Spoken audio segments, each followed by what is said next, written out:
आइए। Good evening sir. Good evening. बैठिए। Supriya madam, जी sir. चलिए, आपका नाम सुप्रिया है, इसका क्या अर्थ है? सर सुप्रिया का अर्थ सर्वप्रिय है, अर्थात बिलाउड। सर्वप्रिय, जी सर। सभी के लिए प्रिय है। जी सर। तो सभी के लिए प्रिय हो आप, जी सर। ये मानती हैं आप? जी सर। ऐसा क्यों मानती हैं आप? सर चूँकि मैं अपने माता पिता की प्रथम संतान हूँ, हम्म, तो उनकी सबसे प्रिय पुत्री भी कह सकते हैं सर। उसके पश्चात सर मेरे परिवारजन और सर मेरे जो विद्यालय में जो मैंने शिक्षा प्राप्त की है, जो शिक्षकगण हैं और सर मेरे जो मित्रगण हैं, उनकी मैं हमेशा से प्रिय रही हूँ। तो इसलिए मैं मानती हूँ कि मैं प्रिय हूँ। ठीक है। तो ये इतने लोगों की आप प्रिय रही हैं, जी सर। पिताजी की आप पहली संतान हैं, तो उनका लाड़ प्यार मिला ही होगा आपके लिए। जो आपके शिक्षक हैं, या आप ये उनकी भी आप प्रिय हैं। तो ऐसा आपके अंदर ऐसा क्या है कि आप सभी के लिए प्रिय हैं? जी सर। सर मैं जिनसे भी बात करती हूँ उनसे हमेशा से मतलब सामंजस्य बिठाकर बात करने की कोशिश करती हूँ सर। मैं हमेशा सभी को खुश रखने का प्रयास करती हूँ सर। मुझे ऐसा लगता है कि सर जब मैं सामने वाले को खुश देखती हूँ तो मुझे अंदर से भी खुशी मिलती है। इसलिए मैं किसी को भी मतलब हर्ट करने का प्रयास नहीं करती। इसलिए मैं मानती हूँ कि मैं प्रिय भी हूँ। आपने जो 12वीं है, ये साइंस विषयों से किया हुआ है, जी सर। और 12वीं में आपके काफ़ी अच्छे परसेंट, यानी कि आपकी अचीवमेंट अच्छी है। जी सर। तो हायर सेकेंडरी तक, यानी आपका जो 11th है 12th है, इसमें देखा जाए तो आपका अच्छा परफॉर्मेंस है। जी सर। और 12वीं के बाद एकाएक आपने अपना स्ट्रीम चेंज कर लिया, जी। ऐसा क्यों? सर चूँकि 12वीं तक मैंने बायो स्ट्रीम से पढ़ाई की है, उसके पश्चात सर मैंने 12वीं के पश्चात ये निर्णय लिया था कि मुझे सिविल सेवा की तरफ जाना है। इसलिए सर मैंने अपना विषय चेंज किया और मैं आर्ट्स में सेलेक्ट हो गई। अच्छा, तो लेकिन जब आपने हायर अपना हाई स्कूल किया जी सर। और 11th में आप आई होंगी, तो उस टाइम पे आपने विषयों का चयन किया होगा, और विषयों के चयन में आपने बायोलॉजी का चयन किया। जी सर। जब आपने जो हाई स्कूल करने के बाद में बायोलॉजी का चयन किया, तो जी। क्या सोच किया था? सर चूँकि उस वक्त मेरा लक्ष्य डॉक्टर बनने का था। उसके पश्चात सर 12वीं के पश्चात मुझे ये रियलाइज़ हुआ कि सर मुझे डॉक्टर नहीं बनना है और मुझे सिविल सेवा की तरफ झुकाव ज़्यादा मेरा था। इसलिए मैंने सर फिर सिविल मतलब सेवा की तरफ। ये आपको सिविल सेवा में आना है, ये विचार आपके अंदर 12वीं के बाद में आया, जी सर। लेकिन 12वीं करने तक आपका विचार डॉक्टर बनने का था। तो आपने 12वीं करने के बाद में डॉक्टर बनने के लिए कोई एफर्ट किया, कोई प्रयास किया? सर मैंने उसकी ज़्यादा तैयारी नहीं की थी। मात्र 1 महीना मैंने प्रिपरेशन की थी। उसके पश्चात मुझे ये रियलाइज़ हो चुका था कि मैं सिविल सेवा की तरफ ज़्यादा बेहतर कर पाऊँगी। इसलिए सर मैंने फिर सिविल सेवा को ही चुना। अच्छा। और जैसे 12th आपने किया साइंस विषयों से, जी सर। आपका डॉक्टर बनने का उद्देश्य था, लेकिन इसके बाद आपको लगा ऐसा कि आपको लोक सेवा में आना है। जी सर। तो क्या लोक सेवा में आप बायोलॉजी और कंटिन्यू करती हैं ग्रेजुएशन में, इसके बाद में नहीं आ पाती हैं? जी सर, बिल्कुल आ पाती सर, लेकिन मुझे लगा कि सर जो आर्ट्स विषय है तो वो मुझे कहीं न कहीं सिविल सेवा में जो परीक्षाएँ होती हैं उसमें कहीं न कहीं मददगार साबित हो सकते हैं। इस वजह से सर मैंने फिर आर्ट्स विषय का चयन किया।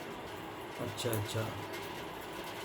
आपने हिस्ट्री विषय से यूजीसी क्वालिफाई किया हुआ है, जी सर। नेट जेआरएफ आप क्वालिफाई हो चुके हैं। जी सर। तो जो हिस्ट्री विषय है, इसमें आपका रुचि ज़्यादा होगा इसका। जी सर। चलिए बताइए, इतिहास में अभी काफ़ी विचार मंथन हो रहा है। जी सर। 2014 के बाद में देखा होगा आपने कि एक इतिहास का पुनः लेखन, जी सर। ऐसे नाम सुनने में आते हैं। तो ये इतिहास का पुनः लेखन क्या है? सर इतिहास का पुनर्लेखन ये है कि सर जो इतिहास जो वर्तमान में लिखा गया है सर वो ब्रिटिश काल में लिखा गया था। तो कहीं न कहीं ये माना जा रहा है कि सर ये इतिहास जो है मुस्लिमों पर ज़्यादा आधारित है और जो भारतीय जो राजा थे उनको कहीं न कहीं संक्षेप कर दिया गया, छुपा दिया गया है या फिर उनको कहीं न कहीं कम महत्व दिया है। इसलिए सर पुनर्लेखन की बात की जा रही है। जैसे जो भारतीय राजा थे उनको अधिक महत्व दिया जाए। अच्छा, भारतीय राजाओं को अधिक महत्व दिया जाए। जी सर। तो क्या इतिहास इस सोच के साथ में लिखना चाहिए, किसी महत्व को ज़्यादा दिया जाए? क्या इस सोच के साथ में इतिहास लिखा जाता है? नहीं सर, इसका ये तात्पर्य है सर कि जो भारतीय जो है उन्हें अपने इतिहास के बारे में अत्यधिक जानकारी प्राप्त नहीं हो पाती है सर। हम जैसा कि पढ़ते हैं कि जो मध्यकाल है उसमें मुगल का और सर सल्तनत काल का अधिक महत्व देखा जाता है और वहीं कहीं न कहीं सर जो भारतीय राजा है उनको हम कम पढ़ते हैं। तो हम जो आने वाली पीढ़ी है उनको हम भारतीय शासक की वीरता के बारे में जानकारी दें, उन्होंने जो शौर्यपूर्वक कार्य किए थे सर उनके बारे में जानकारी दें। इस वजह से सर पुनर्लेखन की बात की जा रही है। चलिए बताइए, आपके इतिहास में आपको सबसे ज़्यादा पसंद कौन सा व्यक्तित्व है? सर मुझे इतिहास में सबसे ज़्यादा पसंद समुद्रगुप्त है। समुद्रगुप्त है। बताइए, जो समुद्रगुप्त है इनके पिताजी का नाम क्या था? सर उनके पिताजी का नाम सर चंद्रगुप्त प्रथम था। चंद्रगुप्त प्रथम था वो। अच्छा, ये जो समुद्रगुप्त हैं इनके व्यक्तित्व की विशेषताएं यदि आपसे पूछी जाएँ तो अब कौन कौन सी विशेषताएं जिनसे आप इम्प्रेस हैं, वो कौन कौन सी विशेषताएं? अभी 5 विशेषताएं बताइए आप। सर पहली विशेषता मैं ये बोलूँगी कि सर उन्होंने जो ग्रहण मोक्ष अनुग्रह की जो नीति अपनाई थी सर, उन्होंने राज्यों को ग्रहण किया था, मतलब उनको जीता था, उसके बाद पश्चात उन्होंने मोक्ष प्रदान कर दिया था सर उनको। पहली मैं विशेषता यही देखूँगी। दूसरी विशेषता सर उन्होंने राष्ट्रीय एकता पर बल दिया था सर, कि जो जितने भी भारतीय राज्य हैं उनको मोक्ष प्रदान कर दिया गया, लेकिन एक राष्ट्रीय एकता में बंधे रहे, सूत्र में बंधे रहे सर। उसके पश्चात सर वो कला प्रेमी थे, तो मैं प्रथम उनको कला प्रेमी जैसे वीणा वादन करते थे सर, तो एक विशेषता मैं ये मानती हूँ वो कलात्मक विचारों के थे, रचनात्मक थे, ये मानती हूँ। अच्छा अच्छा, जो समुद्रगुप्त हैं इनके कितने मतलब इतिहास में प्रसिद्ध कितने बेटे वो बेटी थे? माफ कीजिएगा अच्छा, उनके बेटों के नाम बताइए, किसी दो के। सर। चंद्रगुप्त द्वितीय का मुझे याद आ रहा है, और रामगुप्त का। रामगुप्त। तो रामगुप्त और चंद्रगुप्त जो द्वितीय आपने कहा, इनमें बड़ा कौन था? सर रामगुप्त बड़े थे। रामगुप्त बड़े थे। अच्छा, ये जो रामगुप्त हैं, चंद्रगुप्त द्वितीय हैं, इन दोनों के ऊपर से कहीं साहित्य में कोई एक आपका नाटक लिखा गया है और काफ़ी लोकप्रिय रहा है वो। बताइए कौन सा नाटक था और लेखक कौन था वो? माफ कीजिएगा सर, मैं बिल्कुल नहीं बता अच्छा, ये जो रामगुप्त हैं इनकी पत्नी का नाम पढ़ा आपने? पाई। जी सर। क्या नाम था? ध्रुव स्वामी। ध्रुव स्वामी थी। जो ध्रुव स्वामी है उनके बारे में उल्लेख इतिहास में कैसा आता है? उसकी कथा कैसी क्या है, वर्णन कैसा है? पढ़ा होगा आपने, देखा होगा। सर मैं एग्जैक्ट याद नहीं कर पा रही, लेकिन जो रामगुप्त थे उनसे एक राजा ने ध्रुव स्वामी की मांग की थी, पर रामगुप्त ने ध्रुव स्वामी को देने का स्वीकार कर लिया था। उसके पश्चात जो चंद्रगुप्त द्वितीय थे उन्होंने ये सही नहीं समझा, जो स्त्री की वेशभूषा में जाके ध्रुव स्वामी को बचा लिया, और उसके पश्चात रामगुप्त की हत्या भी कर दी थी सर, ये थी हत्या कर दी। अच्छा, ये बताइए, प्राचीन इतिहास और आधुनिक इतिहास, जी सर। मध्यकाल को आप भूल जाइए। प्राचीन इतिहास और आधुनिक इतिहास में आप क्या अंतर पाती हैं? सर जो प्राचीन इतिहास है वहाँ पे मुख्यतः जो राजा महाराजाओं का शासन रहा था और आक्रांताएं जो थी वो आई थी, और सर जो आधुनिक इतिहास है वहाँ पे उसके पश्चात सर जो ब्रिटिश शासन है वो आरंभ हो गया था, उसके पश्चात सर क्रांतियाँ हुई थी, इस प्रकार से मैं बोलता हूँ। अच्छा अच्छा अच्छा, तो ये प्राचीन काल के इतिहास में और हम आधुनिक इतिहास में महिलाओं को देखते हैं, तो महिलाएं में आज भी ये कहीं कहीं कमज़ोर दिखाई देती हैं, कमज़ोर दिखाया जाता है। हम बोलते हैं कि अबला जीवन ऐसा होता है। तो वो महिलाएं कब स्ट्रॉन्ग थी? प्राचीन काल में थी कि आज आधुनिक काल में आपको स्ट्रॉन्ग दिखती हैं? सर प्राचीन काल में भी स्ट्रॉन्ग थी और सर आधुनिक काल में भी स्ट्रॉन्ग है सर, क्योंकि प्राचीन काल में सर कहीं ना कहीं कमियां भी आई थी, कई अलग अलग सर साम्राज्य हुए थे, कहीं पर सर महिलाओं की स्थिति अच्छी देखी गई है और कहीं पर कहीं बुरी स्थिति देखी गई। जैसे सर हम ऋग्वेदिक काल की बात करें तो वहाँ पे जो घोषा, अपाला, लोपामुद्रा जैसी महिलाएं हैं वो विदुषी महिलाएं थी। उसके पश्चात सर उत्तर वैदिक काल आता है, वहाँ पे हम कहीं ना कहीं महिलाओं की स्थिति गिरी हुई पाते हैं सर। तो उसके पश्चात कई साम्राज्य ऐसे हुए जहाँ पे महिलाओं की स्थिति ऊपर भी थी और कहीं नीचे थी, और सर आधुनिक काल में भी ऐसा ही हुआ सर। जैसे कहीं सती प्रथा वगैरह जो परंपराएं प्रचलित थी, सर दहेज की प्रथाएं थी सर, उसके पश्चात जो सर पर्दा प्रथा थी, कहीं ना कहीं महिलाओं को इन सभी समस्याओं का सामना करना पड़ता था। लेकिन सर आज की जो महिलाएं हैं वो इनसे ऊपर उठ के प्रयास कर रही है, शिक्षा प्राप्त करके आत्मनिर्भर बन रही है, क्योंकि सर हर जगह महिलाओं की स्थिति अच्छी भी थी और वापस अच्छा, ये बताइए, जो प्राचीन काल से लेके अब तक, जी सर। अगर आपसे कहा जाए पूरे इतिहास में आपको सबसे प्रभावशाली, शक्तिशाली किसी महिला का नाम याद आता हो तो किसी का नाम बताइए आप। सर मैं काकतीय वंश की महारानी रुद्रमा को याद कर पा रही हूँ सर। रुद्रमा के लिए आप मानती हैं सबसे शक्तिशाली थी? कौन थी? सर एक काकतीय वंश की महारानी थी जिन्होंने कई वर्षों तक शासन किया था सर, मैं इतना याद कर पा रही हूँ। जो काकतीय वंश है ये कहाँ पर है, किस राज्य में, वर्तमान के राज्य में देखा जाए तो कहाँ इनका राज्य था? सर वर्तमान में तेलंगाना में, मुझे नहीं पता क्या था, तेलंगाना में वारंगल में जाना याद कर पा रही हूँ। तेलंगाना में। जी सर। अच्छा, ये रुद्रमा देवी अभी पिछले देखा 8-10 साल में काफ़ी ये नाम बर्निंग इशू में चलता है, मतलब कहीं ना कहीं आते रहता है अखबारों में, तो क्यों आ रहा है ये नाम?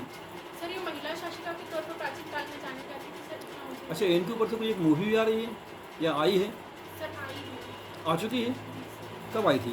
सर मुझे इतना याद नहीं है। पता नहीं क्या आपने? सर मुझे एग्जैक्ट सन नहीं पता है।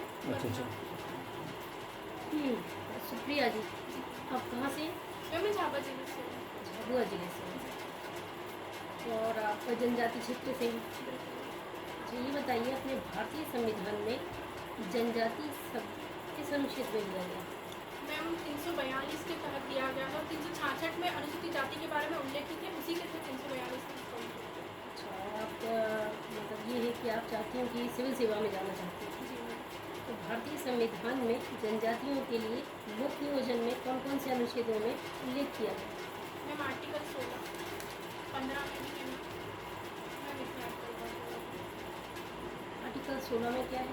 लोक नियोजन में अवसर की समानता। अच्छा, आप ये बताइए, आपकी सबसे बड़ी कमजोरी कौन सी है? जी मैम, मेरी सबसे बड़ी कमजोरी मैं ये मानती हूँ कि मैम जब मैं पढ़ाई करती हूँ या फिर प्रिपरेशन करती हूँ तो मैं अपने स्वास्थ्य पर ध्यान नहीं दे पाती हूँ, तो ये मेरी सबसे बड़ी कमजोरी है। तो ये आपकी कमजोरी है। और कोई कमजोरियाँ नहीं है आपकी? सॉरी। और आपकी खुद की कोई सबसे बड़ी योग्यता जैसे आप? मैम मैं ईमानदारी पूर्वक कार्य करती हूँ अपना जो भी है।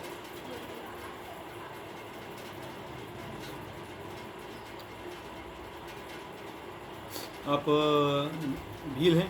जी सर। भील समाज की कोई 3 ऐसी विशेषताएं जिन्हें आप कहीं बाहर मान लो जाती हैं, अपने क्षेत्र से बाहर आपकी कहीं पोस्टिंग होती, कहीं आप जाती हैं और लोग आपसे जानना चाहते हैं, परिचय आप दे रही हैं भीलों का, तो आप भीलों का परिचय कैसे देंगी? सर पहले मैं उन्हें बताऊंगी कि सर जो भील जनजाति है उनकी तो मध्य प्रदेश के पश्चिमी जिले में झाबुआ जिले में निवास करते हैं।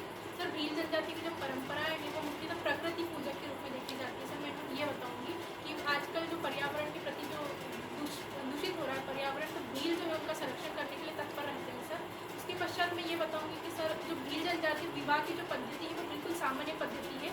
जिस प्रकार हम देखते हैं सर, उन्हें मैं ये बताऊंगी कि आजकल जो बड़ी बड़ी शादियाँ करना, बड़े मतलब अधिक खर्चा करना, उस प्रकार की शादियाँ नहीं देखी जाती। तो मैं उसके बारे में ये बताऊंगी। पर भील जनजाति में तो कुछ कमियां भी हैं, जैसे तो वो दावा प्रथा चलती है। ये दावा प्रथा क्या होती है? मैम दहेज दावा प्रथा कहते हैं इसे। मैं इसमें वधु मूल्य लिया जाता है, वर पक्ष की तरफ से वधु को मूल्य दिया जाता है।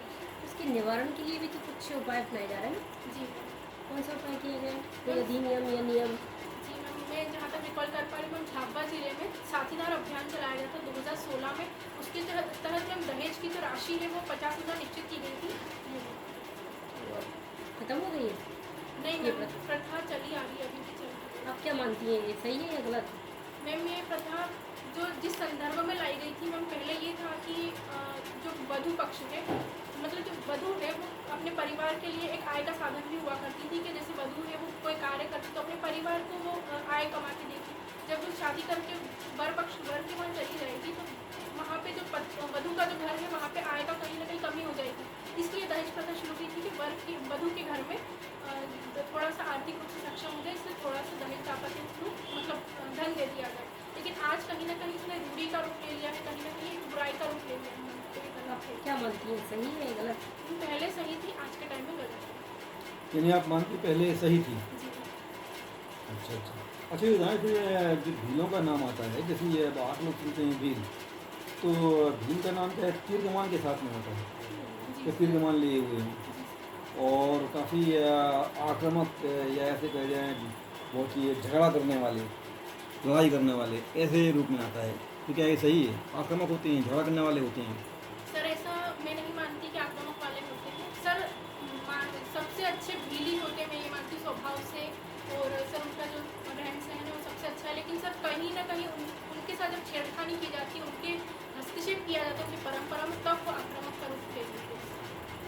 तो अभी जैसे पुराने टाइम पे ऐसा सुनने में आता है कि वहाँ कहीं भाटे मारते थे या कहीं रास्ते में लूटपाट हुआ करती थी, तो ये अभी वहाँ हो रहा है या कम हुआ है? सर ये अभी काफ़ी हद तक कम हो चुका है। कम हो चुका है। तो कम होने के रीजन्स क्या हैं? सर अभी जो सरकार की योजना है भीलों का आर्थिक रूप से सक्षम बनाने के लिए कई प्रयास किए जा रहे हैं, इसलिए सर ये काफ़ी हद तक कम हो चुका है। अच्छा, आपके झाबुआ में कोई देखने लायक ऐसी कुछ चीज़ हो, पुरातात्विक हो, पुरानी हो, क्योंकि आप इतिहास विषय से आपका रुचि भी है और आपने नेट जारी भी किया हुआ है, तो झाबुआ में ऐसा कोई ऐतिहासिक कोई बहुमूल्य अमूल्य लगता हो आपके लिए, कोई ऐसी कोई विरासत हो? सर सबसे पहले जो झाबुआ का राजवाड़ा है वो एक ऐतिहासिक दृष्टि से महत्वपूर्ण है। उसके पश्चात सर यहाँ पे देवगिरी मंदिर है, और सर उसके पश्चात यहाँ पे सावन माता का मंदिर भी है जो यहाँ से कुछ किलोमीटर थांडा में है। उसके पश्चात सर यहाँ पे अन्य भी मंदिर वगैरह जो है इतिहास की दृष्टि से। अच्छा, से अपना राजवाड़ा है, तो राजवाड़ा झाबुआ में होगा प्रॉपर में, जी सर। लेकिन इसके अलावा कोई किला या ऐसी कोई और चीज़ हो तो है कुछ, क्या पुराना मंदिर? सर मैं इतना ही याद कर पा रही, देवगिरी मंदिर है। देवगिरी में आपको वही याद आ रहा है? अच्छा अच्छा, ठीक है, हमारी शुभकामना आपके लिए।